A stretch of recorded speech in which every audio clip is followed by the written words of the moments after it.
პირველი სანაკრებო მატჩი ფრედ 2-2 დასრულდა. ისრაელთან დაპირისპირებაში თავი ხვიჩა კვარაცხელიამ გამოიჩინა, რომელმაც დუბლი შეასრულა. საქართველო 2-0 იგებდა, თუმცა მეტოქემ 2 წუთში 2 გოლი გაიტანა და ანგარიში გაათანაბრა. შეხვედრა წუთიერი დუმილით დაიწყო, რომელიც ფეხბურთელებმა პატრიარქ ილია მეორის ხსოვნას მიუძღვნეს. საქართველო მომდევნო შეხვედრას 29 მარტს ლიეტუვის წინააღმდეგ სტუმრად გამართავს. ზურიკო დავითაშვილისა და გიორგი კვერნაძის სატრანსფერო ფასები 2 მილიონი ევროთი გაიზარდა.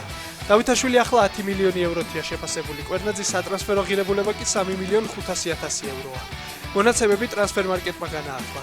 ყველაზე ძვირად ღირებული ქართველი ფეხბურთელი კვლავ ხვიჩა კვარაცხელია, რომელიც 90 მილიონი ევროს ღირს. გიორგი მამარდაშვილისა და გიორგი მიქაუტაძის ღირებულება კვლავ 28 მილიონი ევროა. რატომ ჩაიშალა მახაჩევისა და თოფურიას ბრძოლა თეთრსახში? დაღესტნელი მებრძოლის მენეჯერი ახალ დეტალებზე საუბრობს. მისი მტკიცებით UFC მას მაშინ დაუკავშირდა, როცა მახაჩევს ეძინა. მებრძოლის გაღვიძებამდე კი ორგანიზაციამ ბრძოლის ჩატარება გადაიფიქრა. მენეჯერი ამტკიცებს, რომ გეგმის ცვლილების მთავარი მიზეზი თოფურიას გუნდის მიერ მოთხოვნილი დიდი ჰონორარი გახდა. მანამდე გავრცელებული ცნობებით დაღესტნელი ბრძოლას ხელის ტრაუმის გამო ჩაეხსნა. კონორ მაკგრეგორი ამბობს, რომ ოქტაგონს უბრუნდება. ლეგენდარული ირლანდიელი მებრძოლის სოციალურ ქსელში გავრცელებულ ცნობებს გამოეხმაურა, რომლის მიხედვითაც მან ბრძოლა ივლისში უნდა გამართოს. ამავე ვარაუდით მის მეტოქედ მსუბუქი წონისა და BMF-ის ტიტულის ყოფილი მფლობელი მაქს ჰოლოვეი განიხილება.